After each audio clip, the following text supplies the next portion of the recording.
Hi guys, welcome to our channel. நம்ம December 2 வரைக்கும் இருந்த கரண்ட் அஃபேர்ஸ் ஒரு வீடியோ போட்டிருந்தோம், பார்த்துருந்தீங்க. இப்போ டிசம்பர் 3லேருந்து டிசம்பர் 9 வரைக்கும் இருக்கிற கரண்ட் அஃபேர்ஸ் பார்த்துடலாம். ஆக்சுவலி டெய்லி ஒரு வீடியோ ரெண்டு ரெண்டு ஷார்ட் நான் போட்டுட்டு தான் இருந்தேன். கொஞ்சம் டைம் இல்லாதனால எல்லாத்தையும் மொத்தமா சேர்த்து வச்சு ஒரு வீடியோவா போடுறேன். பார்த்துடலாமா? ஹெலன் கெல்லர் விருது பெற்ற சக்தி மசாலா நிறுவனத்தை தலைவருக்கு பாராட்டு. அதாவது தொடர்ந்து பல ஆண்டுகளாக மாற்றுத்திறனாளிகளுக்கு வேலை வாய்ப்பும் ஊக்கமும் அளித்து வரும் உன்னத சேவைக்காக ஹெலன் கெல்லர் விருது பெற்ற சக்தி மசாலா நிறுவனத்தின் தலைவர் பி.சி. துரைசாமிக்கு தில்லி தமிழ்ச்சங்கத்தில் திங்கட்கிழமை பாராட்டு விழா நடைபெற்றது.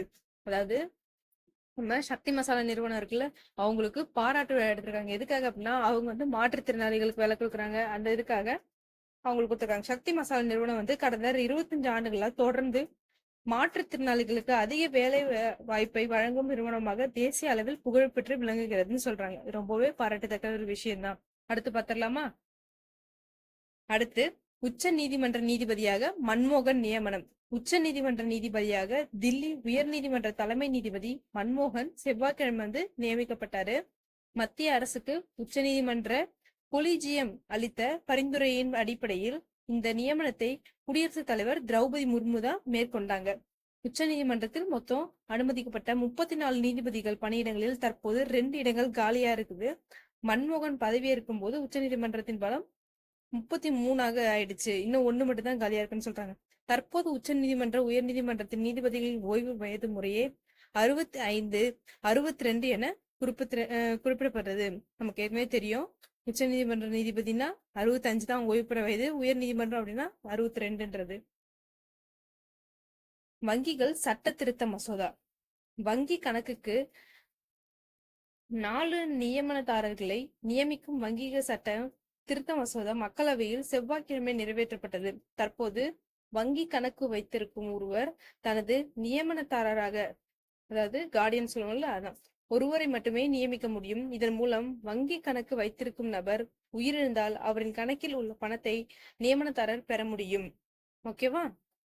வங்கித்துறையின் நிர்வாக தரநிலையில் வங்கிகளில் பணம் செலுத்துவோர் மற்றும் முதலீட்டாளர்களின் பாதுகாப்பை மேலும் வலுப்படுத்துதல், பொதுத்துறை வங்கிகளின் தணிக்கை தரத்தை மேம்படுத்துதல், கூட்டுறவு வங்கிகளின் இயக்குநர்கள் பதவி காலத்தை அதிகரித்தல் உள்ளிட்டவை இந்த மசோதாவின் நோக்கமா இருக்கு அப்படின்றத சொல்றாங்க. அதாவது கடந்த 2023 கொண்டு வரப்பட்ட தலைமை தேர்தல் ஆணையர்கள் மற்றும் பிற தேர்தல் ஆணையர்கள் சட்டத்தில் தலைமை தேர்தல் ஆணையர் மற்றும் பிற தேர்தல் ஆணையர்கள் தேர்ந்தெடுக்கும் 3 நபர் குழுவில் இருந்து உச்சநீதிமன்ற தலைமை நீதிபதி நீக்கப்படுறாங்க. அதற்கு பதிலா மத்திய அமைச்சர் ஒருவரை குழுவில் இடம்பெற செய்ய அந்த சட்டம் வழிவகுத்துள்ளதுன்னு சொல்றாங்க. முன்னதாக 3 நபர் குழுவில் பிரதமர் இருந்தாரு, உச்சநீதிமன்ற தலைமை நீதிபதி மற்றும் மக்களவை எதிர்கட்சி தலைவர் ஆகியோர் இடம்பெற்றிருந்தாங்க. ஆனா இப்போது பிரதமர், மத்திய அமைச்சர் மற்றும் மக்களவை எதிர்கட்சி தலைவர் ஆகியோர் இடம்பெற்றிருக்காங்க சொல்றாங்க. முக்கிய கனிமங்களை அமெரிக்காவுக்கு ஏற்றுமதி செய்ய சீனா தடை செஞ்சிருக்கு. கேலியம், ஜெர்மானியம், ஆன்டோமெனி உள்ளிட்ட மிகுந்த முக்கியத்துவம் வாய்ந்த கனிம பொருட்களை அமெரிக்காவுக்கு ஏற்றுமதி செய்ய சீனா தடை விதித்திருக்கு.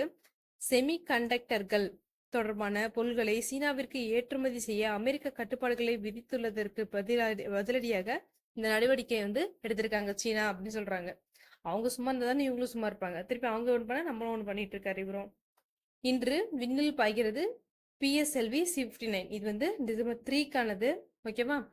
சூரியனின் புறவெளியை ஆய்வு செய்வதற்காக உருவாக்கப்பட்ட ஐரோப்பிய விண்வெளி மையத்தின் பிரபோ 3 செயற்கைக்கோள்களுடன் PSLV C-59 ராக்கெட் புதன்கிழமை விண்ணில் ஏவப்படுதுன்னு சொல்லியிருக்காங்க. அதாவது டிசம்பர் 4 அன்னைக்கு ஏவப்படுதுன்னு சொல்லியிருக்காங்க. ஆந்திர மாநிலம் ஸ்ரீஹரிகோட்டாவில் உள்ள சதீஷ் தவான் ஆய்வு மையத்தின் முதலாவது ஏவுதளத்திலிருந்து மாலை 4:08 மணிக்கு ராக்கெட் செலுத்தப்பட இருக்கிறதுன்னு சொல்லியிருக்காங்க. அதெல்லாம் முடிஞ்சிருச்சு. நாம கொஞ்சம் லேட், அதாவது நானும் கொஞ்சம் லேட்ன்றதுனால இப்ப சொல்றேன்.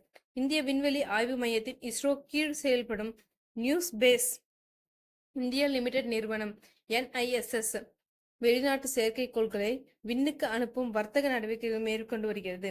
அந்த வகையில் சூரியனின் புறவொளியை ஆராய்வதற்காக பிரபோ 3 எனும் இரட்டை செயற்கைக்கோளை ஐரோப்பிய விண்வெளி ஆய்வு நிறுவனம் வடிவமைத்திருக்குதுன்னு சொல்றாங்க. அடுத்து மகாராஷ்டிராவில் புதிய முதல்வர் பட்னாவிஸ் மகாராஷ்டிராவின் சட்டப்பேரவை பாஜக குழு தலைவராக தேவேந்திர பட்னாவிஸ் புதன்கிழமையில் ஒருமனதாக தேர்வு செய்யப்பட்டார். இதையடுத்து முதல்வராக அவர் வியாழக்கிழமை டிசம்பர் 5ஆம் தேதி வந்து பதவியேற்றிருக்கார். 288 உறுப்பினர்களை கொண்ட மகாராஷ்டிரால பாஜக தலைமையிலான மகாயுதி கூட்டணி 230 இடத்துல கைப்பற்றிருக்காங்க. சூப்பர்ல. சிறைவாசிகள் உறவினர்களிடம் வீடியோ காலில் பேசும் வசதி. நாட்டிலேயே முதல் முறையாக தமிழகத்தில் தங்களது உறவினர்களுடன் சிறைவாசிகள் வீடியோ காலில் பேசுவதற்கான வசதி ஏற்படுத்தப்பட்டது அப்படின்னு சொல்றாங்க. தமிழகத்தில் சிறையில் உள்ளவர்களை கைதிகள் என்று அழைக்காமல் சிறைவாசிகள் என்று அழைக்க வேண்டும் என முதல்வர் மு க ஸ்டாலின் கூறியுள்ளார். ஏற்கனவே சிறையில் உள்ளவர்கள் உறவினர்களுடன் கைபேசியில் பேசும் வாய்ப்பை ஏற்படுத்தி தந்த நிலையில் தற்போது வீடியோ காலில் பேசுவதற்கான வசதி ஏற்படுத்தப்பட்டுள்ளது. இந்த வசதி நாட்டிலேயே முதல் முறையாக தமிழகத்தில் அனைத்து சிறைகளிலும் ஏற்படுத்தப்பட்டுள்ளது. நல்லதா கெட்டதான்னு தெரியல. No comments. இந்தியா சாம்பியன் தொடரும் ஆதிக்கம். ஓமனில் நடைபெற்ற 10வது ஜூனியர் ஆடவர் ஆசிய கோப்பை ஹாக்கி போட்டியில் நடப்பு சாம்பியன் ஆன இந்தியா 5-3 கோல் கணக்கில் பாகிஸ்தானை வீழ்த்தி புதன்கிழமை சாம்பியன் கோப்பையை தக்க வைத்தது. போட்டியில் இந்தியாவுக்கு இது 5வது சாம்பியன் பட்டம்னு சொல்லியிருக்காங்க. சூப்பர்ல. போட்டியில் அதிக முறை சாம்பியனான அணியாக இந்தியா தொடர்கிறது. கழிவு காகித இறக்குமதிக்கான சுங்கவரியை ரத்து செய்ய வேண்டும். இந்தியா காகிதத்துறை ஆண்டு தோறும் 24 மில்லியன் டன் காகிதம் மற்றும் காகிதம் தொடர்பான பொருட்களை உற்பத்தி செய்து உலகளவில் 5வது இடத்துல உள்ளதுன்னு சொல்லியிருக்காங்க. முக்கியமானது ஞாபகம் வச்சுக்கோங்க. கழிவு காகிதத்துக்கு விதிக்கப்படும் 2.5% சுங்கவரி இந்த துறையை கடுமையான பாதிப்புக்கு உள்ளாகியுள்ளது. மூலப்பொருட்களுக்கு வெளிநாடுகளே நம்பியுள்ள நிலையில் இந்த வரி விதிப்பு பெரும் சுமையாக மாறியுள்ளதுன்னு சொல்லியிருக்காங்க. இதனை 0 குறைக்க வேண்டும். தற்போது வெளிநாடுகளின் சந்தைகளில் இந்திய நிறுவனங்கள். அடுத்து மன்னார்குடி அருகே சோழர் கால முருகன் களச்சக்கல் சிற்பங்கள் கண்டெடுப்பு. திருவாரூர் மாவட்டம் மன்னார்குடி அருகே சோழர் கால முருகன் கலசக்கல் சிற்பங்கள் கண்டெடுக்கப்பட்டிருக்குன்னு சொல்லியிருக்காங்க. இப்பகுதி சோழர் காலத்தில் சிறந்து விளங்கி இருந்ததையும் அவர்களுக்கு பிறகு பாண்டியர்களால் கைப்பற்றப்பட்டு பாண்டியர் ஆட்சி நடைபெற்றதையும் அறிய முடிகிறது அப்படின்னு சொல்றாங்க. மன்னார்குடியில இந்த சிலை வந்து கண்டெடுத்திருக்காங்களாம். விவசாயிகளுக்கு 2 லட்சம் வரை பிணையில்லா கடன். விவசாயிகளுக்கு வழங்கப்படும் பிணையில்லா கடன் உச்சவரம்பை 1.6 லட்சத்துல இருந்து 2 லட்சமா ரிசர்வ் வங்கி வந்து உயர்த்திருக்காங்கன்னு சொல்றாங்க. விவசாயிகளுக்கான விதை, உரம் உள்ளிட்ட உற்பத்தி செலவுகள் அதிகரித்துள்ளன. ஒட்டுமொத்தமாக பணவீக்கமும் உயர்ந்துள்ளதுன்னு சொல்லியிருக்காங்க. 2010ஆம் ஆண்டு விவசாயிகளுக்கான பிணையில்லா கடன் வரம்பு 1 லட்சமாக உயர்த்தப்பட்டது. அது தொடர்ந்து 2019ல 1.6 லட்சமா தொடர்ந்துருது. இப்போ வந்து 2 லட்சமா மாத்திருக்காங்க.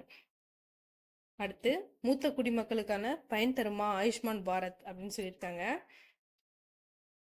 70 வயதிற்கு மேற்பட்ட முதியோர்களுக்கு ஆயுஷ்மான் பாரத் பிரதமரின் ஜன ஆரோக்கிய திட்டம் என்ற இலவச மருத்துவ காப்பீட்டு திட்டத்தை இந்திய அரசு 2024 அக்டோபர் 29ல தொடங்கியிருந்ததுன்னு சொல்லியிருக்காங்க.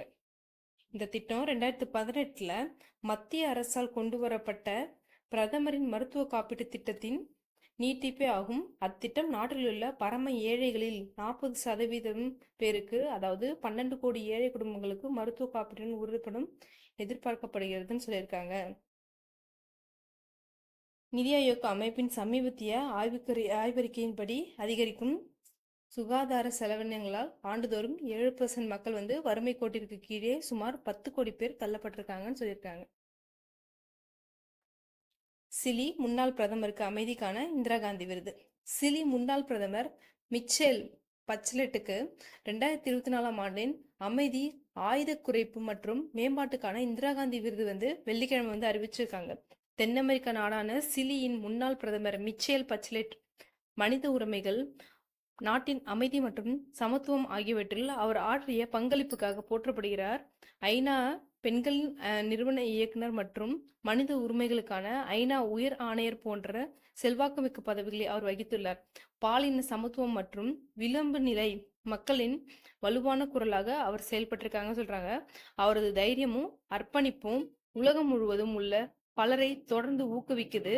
ஜனநாயகம் மற்றும் வளர்ச்சியை மேம்படுத்துவதில் அவரது முயற்சிகளை அங்கீகரித்து அமைதிக்கான இந்திரா காந்தி விருது வந்து அறிவிச்சிருக்காங்க. கும்பகோணம் ஆபத் சகோயேஸ்வரர் ஆபத் சகோயேஸ்வரர் கோயிலுக்கு யுனெஸ்கோ விருது கிடைச்சிருக்கு. ஐக்கிய நாடுகள் கல்வி அறிவியல் பண்பாட்டு நிறுவனம் தஞ்சாவூர் மாவட்டம் கும்பகோணம் வட்டம் துக்காட்சி ஆபத் சகோயேஸ்வரர் கோயிலுக்கு அதன் தொன்மை மாறாமல் புதுப்பித்து குடமுழுக்கு நடத்தி பாதுகாத்தமைக்காக 2024 ஆண்டுக்கான சிறப்பு விருதை வழங்கி கௌரவிச்சிருக்காங்க. சூப்பர். கொடிநாள் நிதி குடும்பத்தினரை பிரிந்து பிறந்த நாட்டின் பெருமையை காத்திடும் முப்படை வீரர்களின் தியாகத்தின் நினைவில் நிறுத்தும் திருநாள் படைவீரர் கொடிநாள் ஆகும். இந்த கொடிநாள் ஒவ்வொரு ஆண்டும் டிசம்பர் 7ஆம் தேதி கடைபிடிக்கப்பட்டிருக்குன்னு சொல்றாங்க. டிசம்பர் 21 சர்வதேச தியான தினம்.